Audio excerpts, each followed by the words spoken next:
This, by the way, is my home office, and let me introduce you to somebody here. And this is Lori Lynn, my wife, Dr. Lori Mulvey, who is the director of World in Conversation, and the person who really, the brains and the heart and the soul behind that entire operation. In many ways, the brains, I have to say it. Yeah, I could say it. The brains and the heart and soul behind Social 119, and really, because I feel like, well, I'll talk about it actually in a hot minute. I'll get to it about how I get ideas from her. But is there anything so you're here today to do, they don't know that. Should we tell them? I'm watching, giving input. How are you giving input? No, can we just tell them? I'll tell them. Should I? Yeah, no, I should.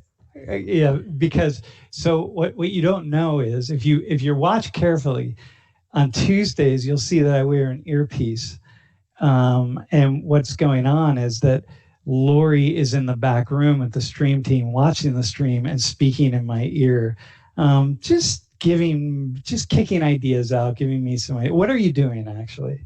Just helping give you direction to navigate there's so many layers of things that are going on in the moment. And so I just help you to see things from the back of your head. Whew, yeah, okay, for sure. I'll say more about that. But you're just here watching the chat and doing the same thing, and you're going to jump in now and then, okay, as we move forward. So one thing so just to say something more about that, it's not easy to be standing in 100 Thomas and sort of being aware of all the things that are happening and not, and kind of just being on my own, as you might imagine.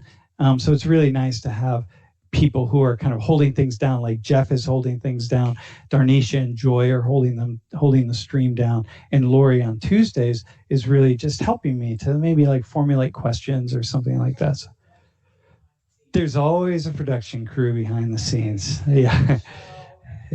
Yeah. Oh my gosh. Yeah. Just as there is here, Jeff's like rocking it, right? If you were on before we started the stream, you just see all the things that are going on. So anyway, let's move forward. Maybe Jeff, you can kick in the first. Well, wait, hang on. There's one final thing. This is really going to work best as we move forward if you pose questions. So the chat is open. By all means, Lori's watching the chat, Jeff's watching the chat. It's really easy for Lori to just turn around and say, hey, somebody's got a question, can you respond to it?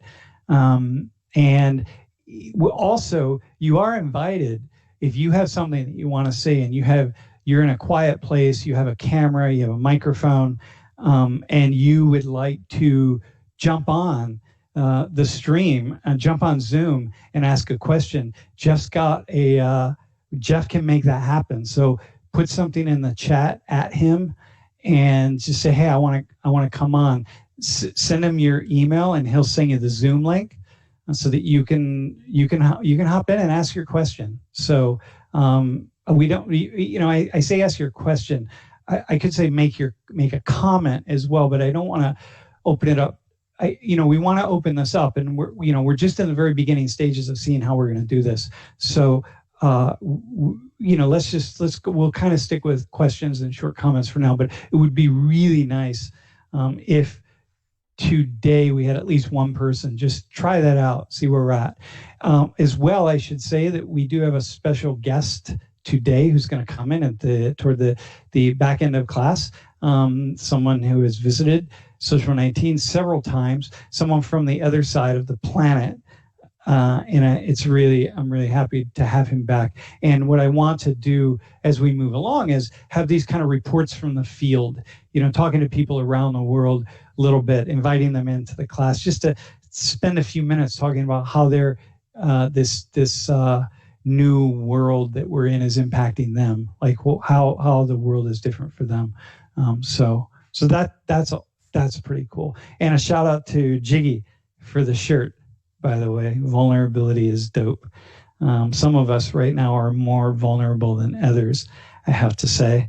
But I thought somehow it was appropriate that I might wear this today. So, Jeff, can you kick up the first slide, and we'll talk about the class, and we're now transitioning directly into our class today. And what we're going to talk about is what sociology can teach us. And sociology emerged in the late 18th and the 19th century around issues of industrialization. And what was happening was that there were a lot of issues that were happening to changes in society that were going on, and it was happening very quickly, and people were really trying to understand why their lives were being radically transformed and sometimes turned upside down, and what that meant for them as human beings, and what it meant for their livelihoods and their futures and the future of their children. And so because people were asking these kinds of questions, and again, this rapid change, you just, when we start to mechanize, the change in the world sort of goes like this, and then suddenly it doesn't start to build up. It's one of these, and it just boom, just straight up. And that's what we saw with industrialization. So people just were trying to comprehend this, along with the rise of science as we know it today, and trying to put order to the world. And so this is where we see the emergence of sociology, right? So sociologists have always been very focused on the kinds of questions that most of us are asking today. And in fact, Lori was saying, has been saying the past couple of days, as I've been thinking about what it is that we were going to talk about today. There are a lot of armchair sociologists out there right now. They're writing things. They're talking about things. They're talking about the implications of the systems around us, and the changes that are taking place, and and all of the ways and the reasons, the ways in which things are changing and why they're changing, and the implications. And because people are doing armchair sociology, a lot of people are saying things that are kind of like, for me anyway, as someone who has been thinking about this a great deal for almost 40 years, some of it is like kind of fingernails on a chalkboard, and some of it is really quite fascinating. And so what I would like to do today is just talk about, what sociology can teach us. What are some things? Now, mind you, this is one class. It's a very short period of time that we have really to talk. So I'm only going to give you a couple ideas, but I think there are a couple of really fascinating ideas, right? So first off, the next slide, it's just a very simple thing, system change. So let's talk about this, right? Because I know that many of you are really afraid, and you've never experienced anything like this, and I haven't experienced anything like this in a small scale. I have, but this is new to all of us, and I'm just gonna. Let me try to help us. I'm just going to talk out loud about how I see system change and what it means, and how it kind of, I don't know, just how I put this in order, like how I make sense of what's happening around us. And yes, well, the problem is, it's going to be easier, really, I think, if you just stand really fast to add it. Yeah, it's so much easier. Okay. This seems really weird. It's awkward. Hang on, I'll put my arm around you. So before you launch, Mm-hmm. The interesting thing about a system is it's not a system unless it's actually really reliable and actually lives through time. Mm-hmm. Right? Otherwise, it's not a system. Yes. So that's actually the interesting thing about what you're about to talk about, is because everyone's right now like afraid, like, oh my God, the system's falling apart. But systems rarely fall apart. Yeah. Systems. Yep. Right? Okay. Yep. So that's actually what you're about to talk about. And systems do fall apart. Yep, they do. But you're going to talk about like all the stasis and stability. That's what Yeah. That's why people Yeah. are always fighting the system. Yeah, that's right. It doesn't change. So listen, for all you think about Chenjerai's class, when Chenjerai spoke in class about activism, right? The reason we have activism is systems are really reluctant to change. They're systems because they're stable. Stasis is the norm of the day. Change is not. So even though I said, look, sociology emerged as a way to understand the dynamic changes that were happening, but understand the changes they were happening quickly relative to 10,000 years of human sort of life in our kind of agricultural systems and people just sort of muddling along, right? But then suddenly you have all this technology that it emerges as replacing human beings and human labor and human technology, like my arms and my eyes. This is all kind of human technology. So the system emerges, but the fact is, it's very stable. Life is very stable, and once systems are established, they don't really want to change. So I'm hearing these armchair sociologists talk about the radical, the system change, system breakdown, all the things that are happening. It's actually, the systems are not breaking down. They're breaking down in these kind of external, like kind of small ways, but in the big ways, they're really deeply rooted and pretty grounded. Now, some things are going to have a deep impact on people's lives. Like if you have a store, or you have certain jobs and you're not making income and you got to make a mortgage payment, or you have to make, what are you doing, even as students, right? I mean, they're all sorts of things. They happen, but the system itself is quite stable. And so when we talk about system change, keep that in mind, that it's really reluctance.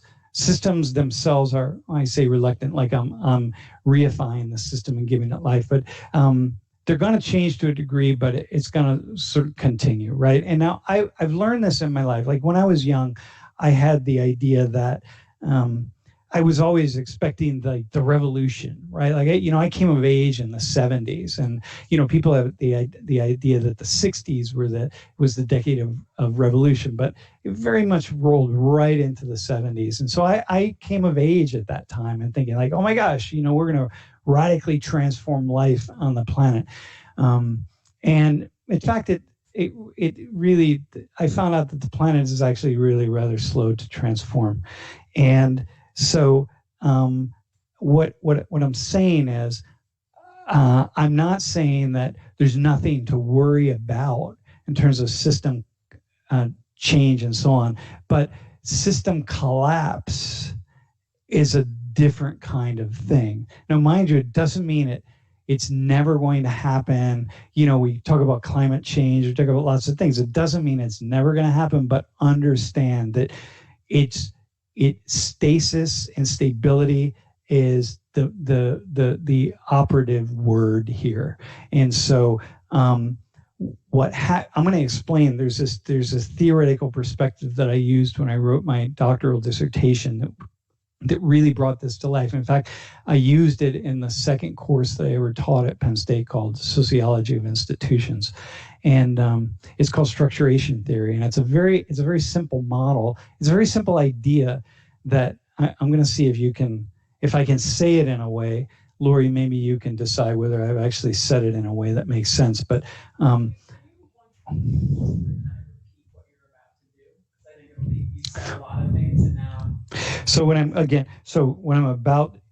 so you're saying, can I repeat what I'm about to? Yep.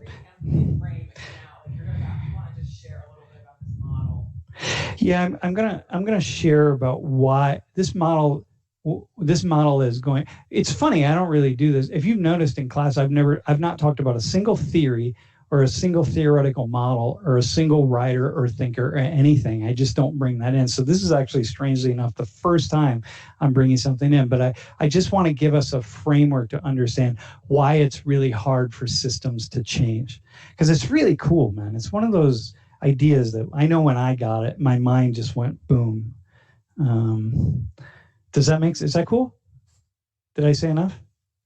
Yeah, I mean, emphasis on we spend a lot of time talking about changing the system, but I never thought about why it's so hard. Right. Yeah. Okay. So Yep. This is why it's so hard to change the system. And that's why even right now, it's going to be really, really difficult to change the system. So every time, so the systems are held together by things, by resources, and they're held together by ideas, okay?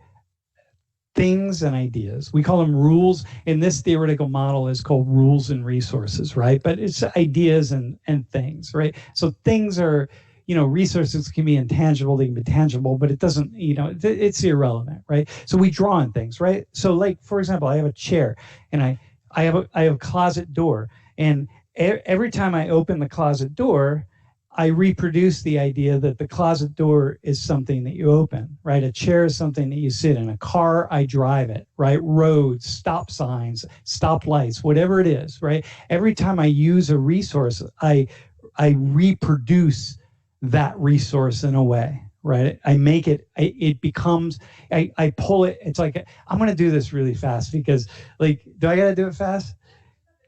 I got to do it. Oh, it's so cool. But I don't know if I can, like, it's like I pull the resource through time and space, right? Like I draw on it, like I use it. I use my, yeah, some of you are going to get this. It's pretty, like I sit, Lori just sat down in this chair. Every time she sits in the chair, she reproduces the chair as a chair. This thing that we call a chair, she reproduces the idea that this thing is something that you sit on.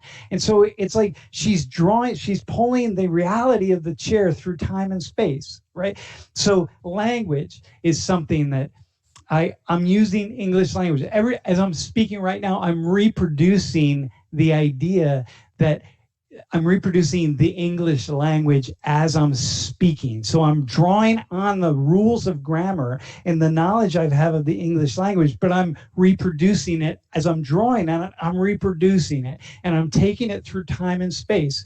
So everything in the world gets drawn on, all the resources and all the rules. We draw on them in order to act, in order to live our lives. But every time while we're living our lives, we're reproducing those resources and those rules. And systems are held together by particular configurations of rules and resources. And so those configurations don't change. They don't change. They're very slow to change because they can't change when human beings keep drawing on them. Every moment I draw on it, I reproduce it. I draw on it, I reproduce it. 7 billion of us in the world, over almost 8 billion of us are doing this again and again and again and again. So the airlines, you think, oh my God, what's going to happen? I see the headline. Airlines are going to need $200 billion in revenue, in supplemental income in order to stay afloat. Or no, they're not. Airlines have airplanes, we have airports, we have people that need to fly places, we have systems all over the world that are interconnected with one another. There might be a stoppage at some point, but this is going to just get going and it's going to move forward again. A collapse is really, really, really difficult. And so we're home from work and think, oh my God, how are we going to survive? I can't, you have parents, some of you have parents, you can't pay bills, and how will you do this, and how will you get the food, and oh my God, it's all going to go to hell. It's like, well, it's going to be disruptive, but the system is held together by certain ideas and certain rules and lots of resources. All the trucking companies are not going away. They're going to get back up and running again, and they're going to be moving goods back and forth, and petroleum and this and that. It just keeps going because people draw on it, and they're going to keep reproducing it. Okay, so that's how I think as a sociologist. When I start thinking about what's going on right now, I'm thinking, whoa, this is really interesting. So somebody says, let's go back to Neolithic, so there are no systems. Yeah. There are always systems. There are never no systems. There are always systems. Hunting and gathering societies had their systems. Everybody, they had their rules, they had their resources. Even if I'm someone that all I do is like hunt animals with a rock, the rock is my resource, and there are rules for how I throw everything. It's all there. But it's not that systems don't change. It's just they're really slow to change. If you're completely confused right now, okay, well, just be confused. I'm going to move on to my next conversation topic. Well, I think the way I would help people to understand right now is to say, look, I don't know. I mean, I've been thinking about this stuff for 40 years. I tend to be I've been burned a lot. I was telling Chenjerai, actually, who you met a couple weeks ago, I was saying to him, I used to be more of a kind of a Chicken Little type of person. The sky is falling. Oh my God, the stock market is going to completely collapse, right? It's like, well, no, it's not going to, it can't completely collapse. That's just not possible. It never has, and it's not possible it ever could. And if it does, if it ever does, it won't really matter because it will just be the end of it. It'll be a meteorite or a comet or something that just destroys us. So it's like, it's just not possible. From a sociological perspective, complete collapse of something is not possible. So therefore, I walk through the world saying, hey, we're going to have to, right now, I'm thinking we got to deal with a lot of things. Like we really need to take this seriously, and we need to be aware. And I'm operating from home. I'm not really. There are a lot of we flew back from Bogota, and we're like we're really careful about this because I don't want to get a flu. Forget about coronavirus. I don't want to get any flu. I don't want to get any sickness. But I've been burned a lot in the past, going into panic mode and thinking, oh my God, it's all over, right? And so over time, and this happens, I think, if we're really using our minds and we're thinking over time, it means that what happens a lot is that we just get more thoughtful because we have more experiences. And there's this adage out there that liberals can be liberal when they're young, but when they get older, they'll get more conservative. And I don't necessarily, that's not inherently true, but if you're a thoughtful person and you're liberal when you're young, you certainly, if you're thoughtful, you're going to be more middle of the road. And if you're a thoughtful conservative and you're really wrestling with issues, you'll move to be more middle of the road. And so what I found in my life is that people with wisdom who I've met and who I've read, and people with a lot of wisdom, like they have a lot of life experience, and they're thinking, they think about the world from lots of different experiences, and they have wisdom, and they use that wisdom, and then they're they're very thoughtful, and they're not extreme thinkers. So anyway, oh my gosh, all right, we have to keep going. All right, so that's the lesson there, but I want to give you another. We're going to go, Jeff, if you can go to the next thing. One of the things, the personal troubles, one of the key ideas in sociology is this distinction between personal troubles and public issues. Yes, you can pause me, but understand. Yeah. Okay, go ahead. I think that you... Hang on. We're going to come down. Wait. Oh, hang on. There's the map on my wall. There's Lori Lynn. The top of her head. All right, there you are. Okay. So I think that for all of your students who are like, what the hell was he just talking about? Yeah. maybe they all got it. Maybe they did.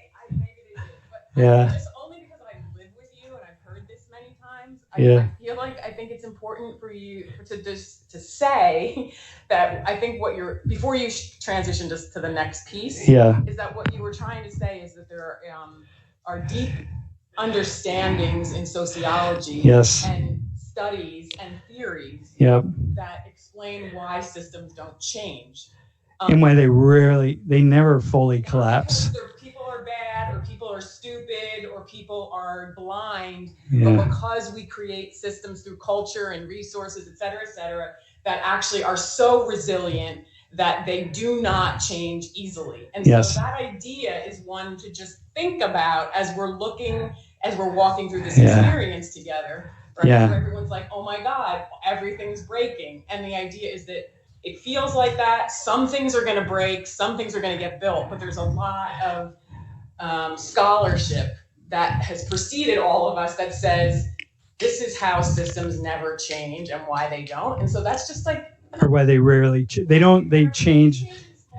All of our frustrations about why systems don't change are actually, for some of us, our friends right now. This is not about like who's losing their job or who can't get food. Yeah. That's not what we're talking about at all. Yeah. That's not what you're saying. No. But what you're saying is systems are very, very resilient, annoyingly resilient, actually, to most of us. Yeah. And so like, oh, that's like a really big statement, right?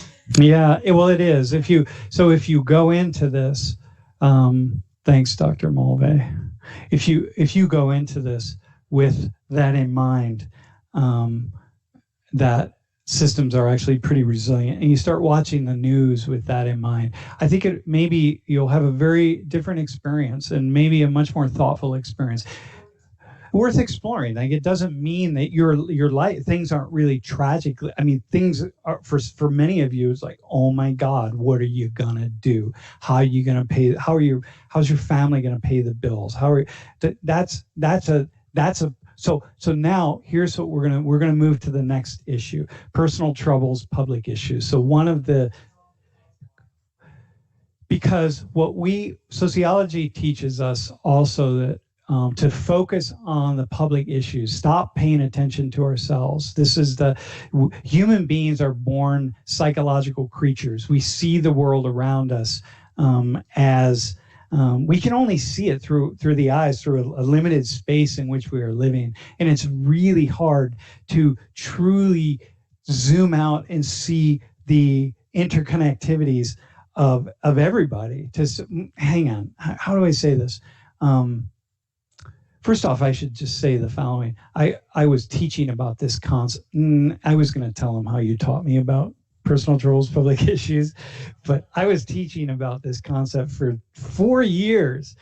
And then Lori was reading an intro to sociology book that I was using in my class and said, oh my God, this is absolutely fascinating. Had never taken a sociology class.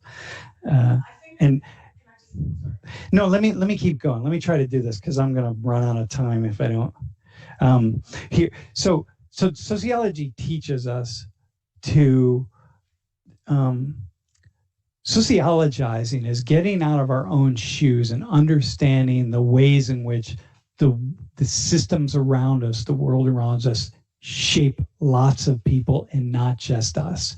And they shape us in very patterned ways. So in a very simple way, it's like, look, why and how is it that people that grow up in poor families are more likely to live their adult lives as poor adults, and people that grow up in rich families are more likely to become adults who are wealthy?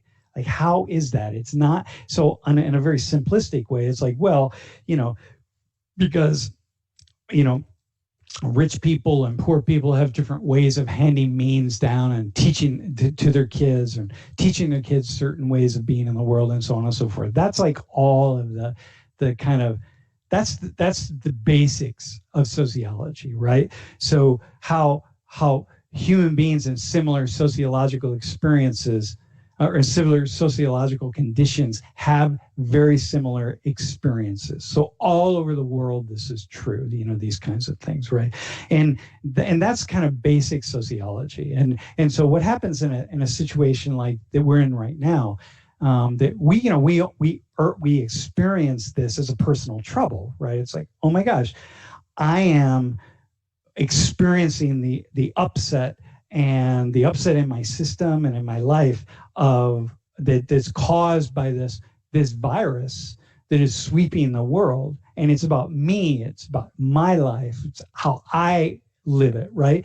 And sociology says, well, and so therefore I look for a solution to this thing that I'm experiencing. And then the only thing I can do is look in a mirror and say, well, what should I do? How should I think about it? What my solution is right here in this world around me? And sociology says, well, actually, lots of people in your sociological situation are experiencing the exact same thing that you are. And one thing you could do is simply look around the world and see how it is that everybody in your sociological experience is not only walking in the shoes that you're walking in, but actually having the similar kinds of feelings and thoughts and insights that you're having. And so everything is about these, I call them the invisible strings, right? Like there are these invisible strings that are connected to us, to all people. And it's almost like we're puppets, right? And I can make some decisions that I want, and like, but honestly, when my strings are tied in a similar way as the person over there or the person in another country or another state or whatever, and we have a very similar sociological experience, we actually also have a deeply similar psychological experience of the world, right? So this is the key, that sociology can teach us a lot about psychology, okay? About how we emotionally and psychologically experience the world. So here's the main study that will hit home. So there's this theorist who said, hey, let's talk about, wait, hang on. Hey, Jeff, just leave. Don't put any more PowerPoints up, okay? We're just going to sit tight. He said, let's talk about, let's find the deepest kind of psychological experience that a human being could have, right? Like something, the most deeply, like really personal, like really it has nothing to do with the world around them, right? It has nothing to do with their economics, their politics, the people around them, nothing. It's really about that personal decision. So just think about it, right? What is the most deeply personal choice or thing that you could do? The most deeply, nobody else could impact that, right? Like it really is deep. And what he decided, so think about what you think it might be. He said it's suicide, that nobody could impact a person's suicide, except in rare instances, right? Like if I make if I sit down or if I start having suicidal thoughts, right? And this is really big, right? Because it's big right now because, well, hang on, I'm not going to go to this, right? If I start having suicidal thoughts, I'm only going to think that those thoughts are inside of me. Like it's about me. These are my thoughts. This is about me. This is my problem. It's my issue. It's who I am. It's how I am. It's all about me. I'm not thinking, hey, my suicidal, I might think like, hey, it's connected to the fact that I lost my job or this or that or whatever, right? But the decision to commit suicide is mine, because me losing my job or any number of other things that could happen to me don't cause me to make the decision to commit suicide. The actual decision is mine and mine alone. And so what Durkheim said is, well, hang on a second. This guy emailed Durkheim, right? One of the very first sociologists. He said, but if that's the case, why is it that we see, and Jeff, can you put that slide up about suicide rates? That would be really pretty good. Why is it that we see that the rates of suicide is actually really stable over time, right? That if people are randomly making decisions, meaning like it's a psychological act, so it's all in our heads, like where I'm going to make a decision to kill myself, to take my own life. If I'm going to do that, and if it's truly only about me, and it's about this person and this one over there and that one over there, and every human being is individually, separately making a decision, a personal, deeply personal decision about whether or not to take one's own life, right? If that's the case, then how is it that suicide rates are really relatively stable? And so you look at that graph and it looks like it's like, oh, it's going, but it's not. The suicide rates are really stable. And like, how is that? Because what he said was, that's because sociological forces and systems, the stable systems, are shaping people's behaviors, including in ways that we don't see and we will never see and we will never understand.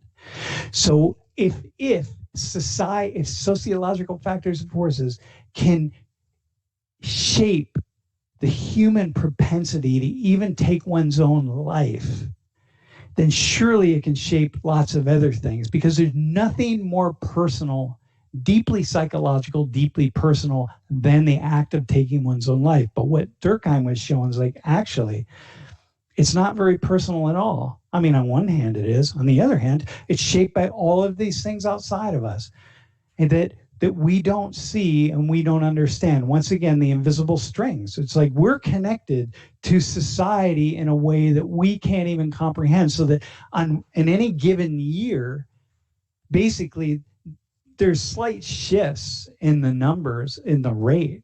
Like that's out of 100,000 people. There's slight shifts by, like a couple people per 100,000, but mostly it is just the same year after year after year. And so what it means is that when we're experiencing something deeply troubling, or we think we're really making our own decision and our own actions, it's actually whatever we're thinking and whatever we're feeling is being shaped by things that are outside of us and that we don't understand and we don't see it. And sociology teaches us that we are not alone. We're not individual actors in this, even down to the most deeply psychological thoughts and actions that we take. And there's nothing more deeply psychological or personal than taking one's own life. Even down to that, society is influencing us in really deep ways. So I always had this idea of like the person that's taking, like gonna drink poison or something, right? When they're looking at the poison, they're not thinking like, well, this year, 13 people out of the current suicide rate is 13 people out of 100,000 in my state commit suicide. It's going to be 13. It's not going to be 1 month. It's going to be like 50, and the next month it's going to be 1. No, it's going to be 13. I mean, it can fluctuate up and down 1 or so, but it's basically going to be this. And so no one's looking at the poison and going like, well, I guess I'm just fulfilling. I'm one of the 13 right now. So the system, somehow this organization of the system is calling on the need for 13 people to take their own lives. So I guess I'll be one of them. They're not doing that. They're going to take the poison thinking they're making a personal individual decision. And what we're learning is or what we see and what sociology teaches us is it's actually not that personal, because somehow we're being called upon in some way. I don't know. It's weird. The forces are the religion that we have, whether we're married or we're unmarried, whether we're the things that lead more or less people to commit suicide, right? The nature of the economy right now, actually, sociological stability, right? Social factors and forces, like how much stability we have in the world and how connected human beings are to one another. So when something happens out there that disconnects people, then it's going to be more likely that a greater number of people will commit suicide, right? But then these forces come along, they change, like this coronavirus, and it starts shaping the world around us, and then people think they're making an individual decision, but we're going to see a spike in suicides, and we're going to be able to predict exactly how that's going to happen. And it's like every one of those people is thinking they're making a decision, but these sociological people who study suicide are going to know, like, look, it's going to be this many people, and that's just how it's going to happen. And this is how it will roll out. And so that's why I always tell people who have this kind of sense of wanting to commit suicide, I'm always saying, listen, man, first off, and I'm going to speak to those of you directly right here who have had suicidal ideations. This is not fully your decision. This is not fully your thinking. Like there are factors, there are things happening. These invisible strings are in play in all of us. It's like you think you're having your own unique individual thought, but it's not your own unique individual thought. And so there are things in play in your life and in all of our lives that we're not really in control over, and we don't see and we don't understand. And that's why they're the invisible strings of causality. And that's what sociology teaches us more than anything. So when I'm looking around at this coronavirus and I'm looking around at all the ways in which people are responding, I'm saying like, wow, it's so fascinating that so many people are responding in a very, very similar way, in a very predictable way, a very understandable way. Everybody thinks they're like, well, these are my own individual thoughts, and I'm the armchair sociologist, and I'm afraid. And I'm like, well, why are you afraid? Like, what is it that, like, what is like, wait, I never took a drink of water. What's hooked into you? How are you living? What's hooked into you that leads to that leads to even those feelings, right? So here, I'm going to give another example. Hey, by the way, PSA, if you have suicidal ideations or so on, this is even more powerful. Suicide hotlines, my friends, because if anything, what I just said was should lead any of us to say, oh man, if I'm not fully in control, then let me figure this out. Like maybe it's not coming from within, right? So here, I'm going to give it another example. Jeff, if you could can you just put that slide up with me? So I actually did this talk, and I talked about this down in Brazil several years ago. I did a talk called "The Wisdom of Sociology," and I found this online. Somebody put this image together. I don't know who did it. I just found it somewhere, and I thought, oh, this is kind of cool. And the quote here is something that I said in that talk. And Jeff, I'm assuming that it's going to pop up. Yeah, there we go. It's like we're an invisible tribe, we're connected to other people who have a similar sociological experience, and in ways that we don't really understand. But it's like this invisible tribe of people who are really connected in ways that we don't see and will never see, and it's pretty powerful. So for me as a sociologist, when I'm in the middle of what we're in right now, I'm really humbled and really, what's happening, right? Like what's happening. So you said that it's an invisible tribe. You didn't give any examples. I mean, maybe being suicidal is the invisible tribe. Yeah. People of different cultures, religions, colors, whatever, don't know that they're being influenced by similar things. Yes. And so that's what makes them an invisible tribe. But yeah. Like any tribe, you share things, you share experiences, values maybe, but whatever that link you. And so there's this fascinating way in which society has structured or has influenced a group of people in a similar way, and they don't even know it. And it's not. And you can go to people with eating disorders. Yes. Right? Yes. Different things where you're like, oh my, I didn't know that I was actually part of this group that I didn't even know existed. I thought it was just me alone. Yeah. Something that was caused internally. Yeah. So I just feel like when you're talking about invisible tribes, it's important to say it's not we're all in an invisible tribe. It just means that there are invisible tribes, and we're all members of different ones, but we don't necessarily see, like you say, with eating disorders. We experience Jeff, go to the next slide. We experience these things as personal problems, like what's wrong with me? What do I need to do? And what has to happen at my end? Like what decisions can I make? Like what can me? It's all about I. And the sociologist says, hey, don't stop focusing on you. Start focusing on all of the people who are in a very similar sociological situation, which makes this world that we're in right now really fascinating. Just one more quick example is depression, right? If you're looking at if a psychologist is looking at depression, they're looking at much more internal, emotional, cognitive factors. And if you're a sociologist, you're looking at what's going on with all these people with anxiety.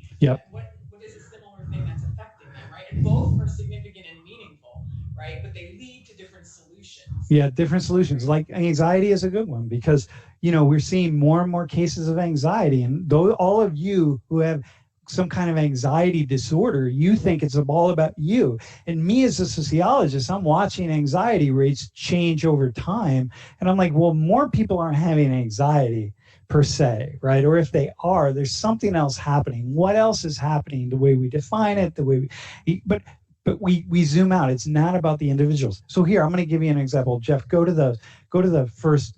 I think maybe you put the numbers up, but let's go with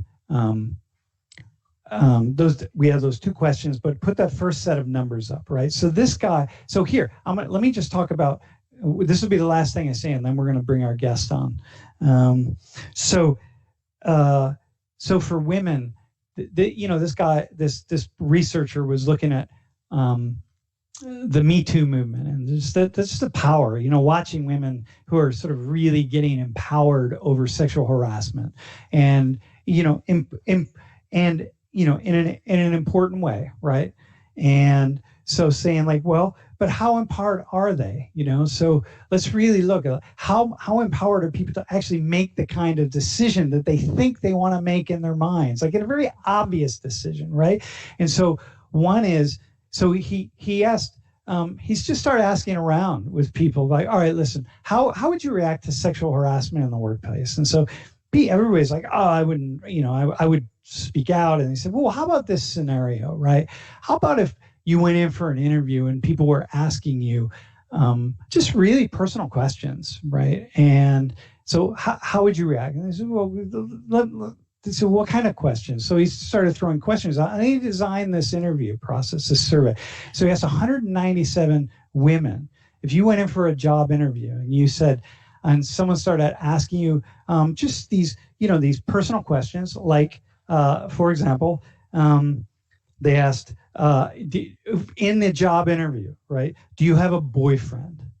And what do you think about, how close are you to your boyfriend? And what do you think about talking about sexual issues in the workplace, talking about sex in the workplace, right? What do you think about that, right? And this is a man in a closed room with a young woman asking these questions, right? 2/3 of the, he asked in the survey, how many people? 2/3 of the people in the survey said, yeah, oh, hang on. I got this wrong, by the way. So he asked the survey, he asked people, 2/3 of people he asked said, yeah, I would walk out. I would not answer the questions. And 16, no, hang on, of the 197, yeah, I forget how good, 16 out of 197 said they would just get up and leave, right? So then he designed, so that's what he asked us. So he designs the survey. This is how it goes. He designs it, and he actually does a mock interview with a man and young women, right? And he sets it up, and he asks the exact same things for different people who on the survey. And he said, like, okay, so he has this interviewer ask people about their boyfriends and about how close they are and about talking about sex in the workplace and one thing after another. And he wanted to see how many people would refuse to answer the questions and how many would get up and walk out. And Jeff, you can go to the next slide. But the answer is none. Not a single one refused to answer the questions, and not a single one walked out. Not a single one.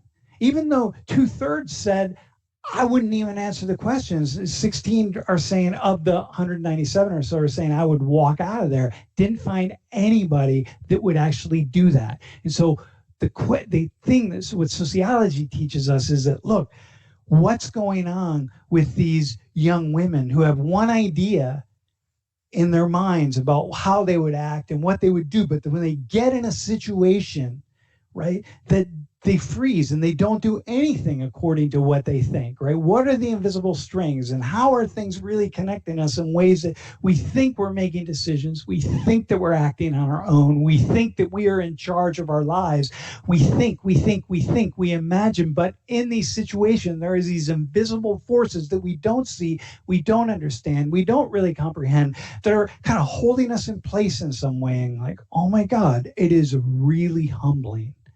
If even in this situation that not a single person refused to answer, let alone walked out of the room, not a single one. And that's the power of sociology, right? Just, whoa, teach us to look in a mirror and be humble. Okay, we'll maybe come back to this, but I want to talk about our guest. So Jeff, if you can move to the next slide, but we're not bringing him on yet until I do the introduction. So years ago, lots of young people have contacted us over the years about participating in dialogues and just joining the class, talking to students, doing all sorts of things. And one person who we met along the way quite a number of years ago is a young man from Iran. His name is Maziar. And Maziar reached out and said, hey, I want to be part of your dialogues. I speak English. I want to practice my English. I want to get to know Penn State students. I want to get to know Americans. I'd like to travel to the U.S. Just really, really interesting personality. Started doing dialogues with our students. Started really connecting, and then ultimately came into class a number of times. So, and then Maziar, over time, joined the Iranian military, and he joined the Iranian military. Jeff, you can go to the next slide, because he decided, hey, if I join the military, I'm more likely to, first off, it's kind of mandatory. It's mandatory in Iran to join the military, but also if you join the military, you can buy your way out of it, as you can in most places in the world. But if you join, you're more likely to get a visa. And so he said, okay, let me do that. We're not going to talk about his military experiences. Maybe we'll have Maziar back to talk about that later. But what I would like to do is invite Maziar on screen to talk about life in Iran right now with the coronavirus. So Maz, Jeff, you can bring him up. And Maz, welcome back to Social 119. Yeah. And Jeff, I'm going to need to hear him. Yeah. So Maz, go ahead and check your audio settings. If you're on your computer, it's in the lower left-hand corner. There's an arrow. Just make sure it's your headset that's on. Yep. And so Maz is in Isfahan, Iran right now. And one of the things that's happening, I'm going to go, Maz, while you're working on your audio. One of the things that I've been watching is how Iran is really, really hit by the coronavirus, and in quite a serious way. And in fact, one of the countries that has been deeply impacted by it.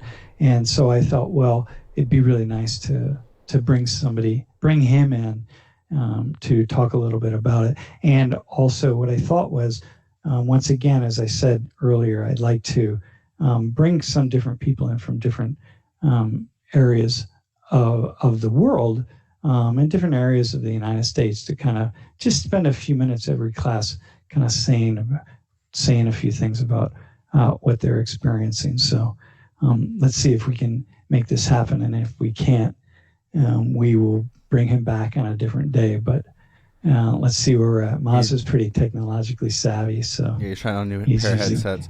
Also, the chat today, y'all are being crazy, and these are not Astras. I have Astras at home. Yeah.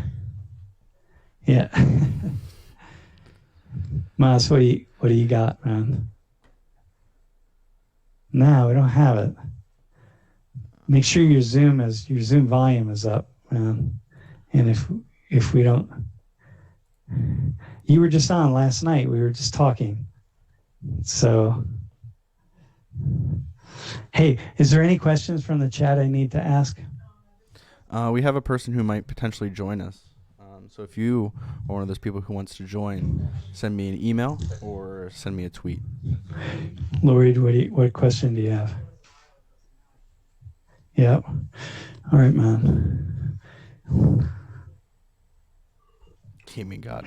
Jesus. Can you just say why you use suicide as an example? The reason I use suicide as an example is because it's the most profoundly personal action that a human being could ever undertake. Personal. Like nobody ever imagines that if we're going to commit such a deep, taking one's own life, this isn't like shaving my hair or getting a tattoo or any number of other things, right? This is like it's ending one's own existence on this planet. There's nothing more personal than that. Even to think about the ability to talk somebody into to committing suicide or taking their own life. You can't even do that. Like the idea, like, well, in an extreme case, maybe you can, but it just becomes Can you hear me? really, yeah, it just becomes really almost impossible to imagine that. برو بیا So, اینجا نگاه کن ببین می‌تونی چجوری. okay, Maz, you're Can there. you hear me?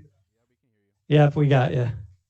اوکی thank you. پوستش درست شد. آره شارژش هم بیاد 10% بیشتر شارژ نمیشه. sorry for welcome.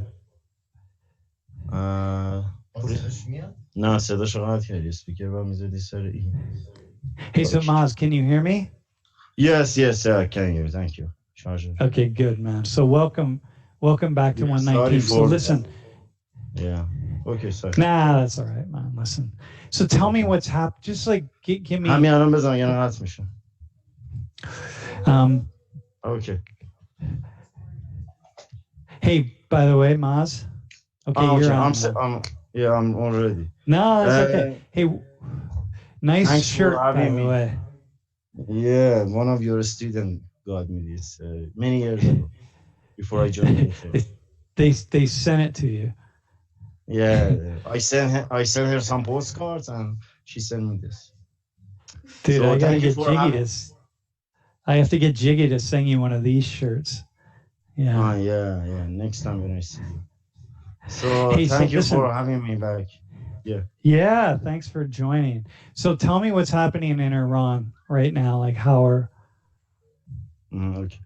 So about a month ago, how are things, let me ask you the question. How are things different today than they were 6 months ago? Okay. So if I want to mention very quickly and briefly, the streets are less crowded. Most people are staying home. Most of the business like restaurants, cafe, hotels, and these things, social places are empty or they are closed or nobody is going there and things like that. Pharmacies, all of them, they have a flyer or I can say notes on their actually on the stores that says we don't have masks, we don't have the sanitizer in disinfection for hands and things like that, and people are lining up for getting in things from grocery stores or pharmacies, and the hospitals very crowded, and you cannot go in for a small problem like if you want to, I don't know, inject some vitamins or something like that, very small things, you cannot go there because it's very infected, it's very, very bad. And most of the factories are shut down, including where I work too, and they don't go most of the, if they have possibility to work from home like a remote work, they do that, otherwise no.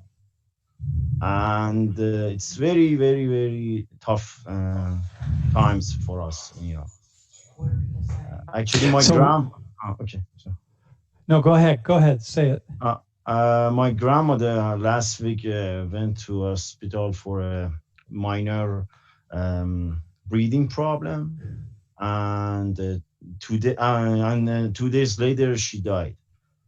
We thought maybe it's because of coronavirus or something, but today, actually 3 hours ago, they called from hospital that she died because of the coronavirus. And they told us to, because we buried them and nobody even told us what to do, nobody helped us, and we had to do it. And they told me, from the hospital, the doctor told me there were symptoms, and if you face any kind of symptom, you have to let us know in next week.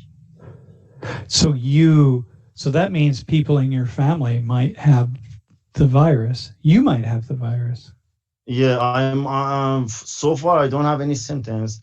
I have some minor headaches these days. I don't know if I got the virus or not, but so But you were saying, so you had a funeral for her, right? Did anybody come to the funeral? Like, was it? No. We specifically asked anyone. It's that time we didn't know it was because of the virus.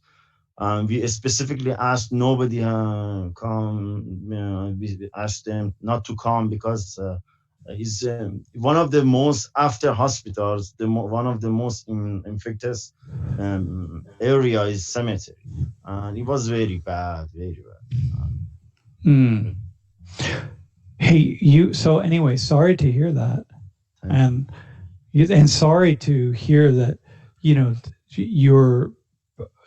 family, you and your parents and your brother might also be dealing with this.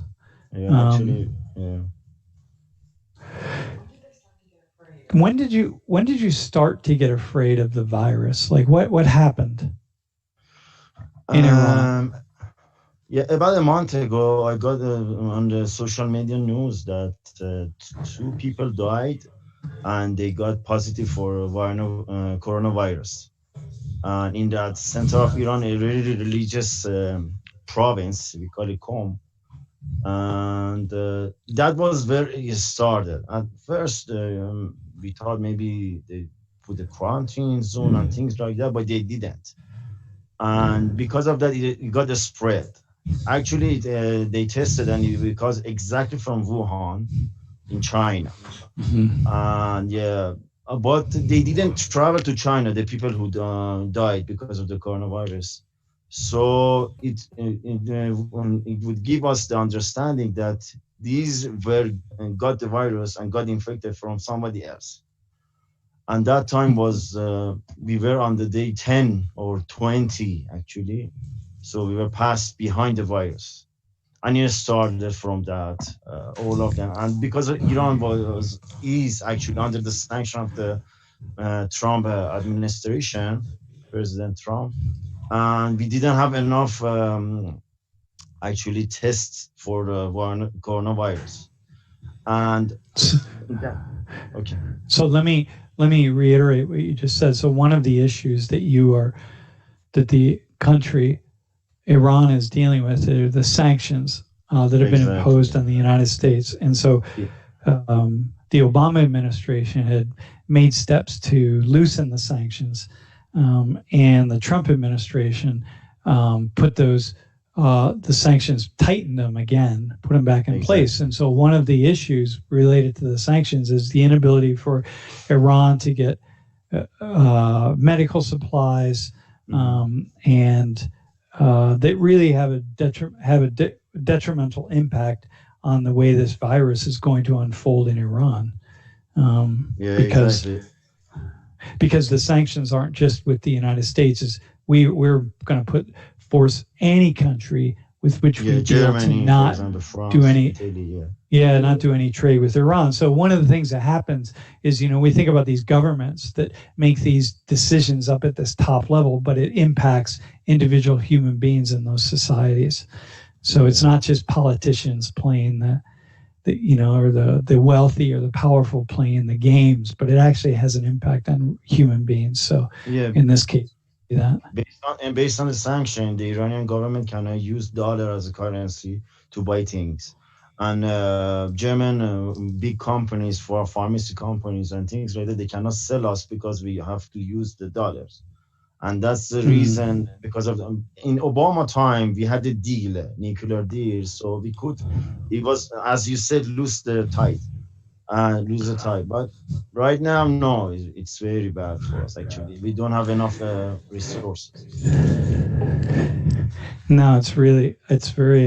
I think for me, one of the things that I think is really valuable for students in this class to understand that when we're talking about these geopolitical issues, they have an impact on real human beings on the other side of the planet, including people who are sitting in their rooms wearing Penn State sweatshirts.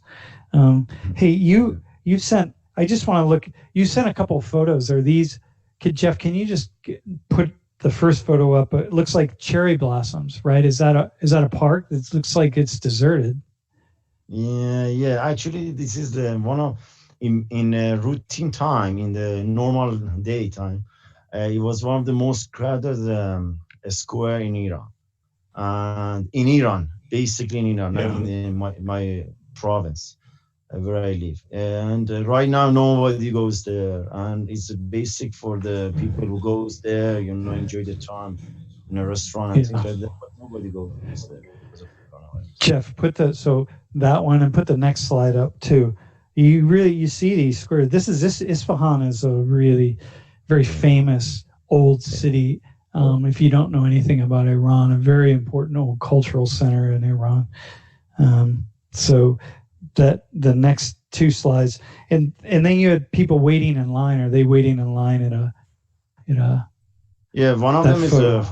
one of them is for getting actually they call it Corona package, which includes the mask, disinfection for hands, and gloves and things like that.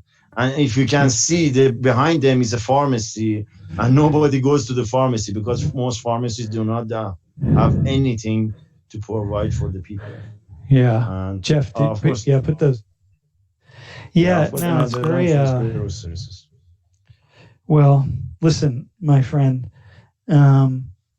Thanks for thanks for checking in. Thanks for saying hello. Any final thing that you would say to the class or people who are going through this? Because we have some of the students in the class, I'm sure, who are going through it, and we have about 1 minute left. What final kind of comment would you like to make to your fellow Penn State? Yeah, as you mentioned earlier, I joined a military service, so I know this situation about the panics, and man, Laurie knows about what I've been through before. But I'm telling you this is very serious. Quarantine and staying home is very serious. Right now, me and my family, we are dealing with this as today. We are basically quarantining ourselves for past 7 days. We continue to do it for the next 2 weeks. This is very serious, and make sure you have all you need and stay with your family, stay home. And I hope it's not get worse as it gets worse in Iran. You have many resources we don't have in the third developed country. But from a boy you just met in 10,000 miles from you guys, I'm saying we can get through this if we unite together. No, I'm not talking about the countries together, people to people. We can reach out to each other and face the true enemy. Even it's kind of funny that this virus becomes like a common enemy. Exactly. Who would have thought, right? Lori had a comment. She said, when we think about a common enemy, we think about an external enemy, like an alien from another universe or another galaxy from outer space. But in fact, it's an alien from within, right? It's a virus from within. So the inner space, enemy not within. outer space. Yeah, that's really going to maybe bring us together in a different way.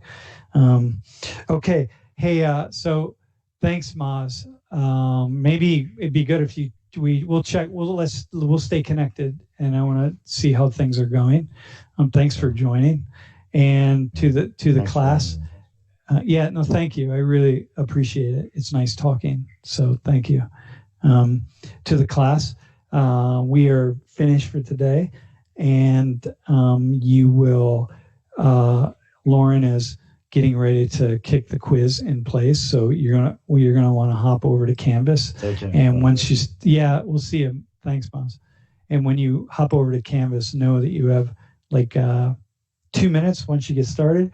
And can I just say, take the quiz on your own, right? If you're here and you're watching, we want you to have to get credit and so on. And if you have any questions or suggestions about other guests who we could bring in just for 10 minutes down the road, please let us know. But we'll have class on Thursday, and let's move forward. So if there are any issues, send an email to Lauren at the Sociology 119 Gmail. And that's it, my friends. So be well, and we will talk to you.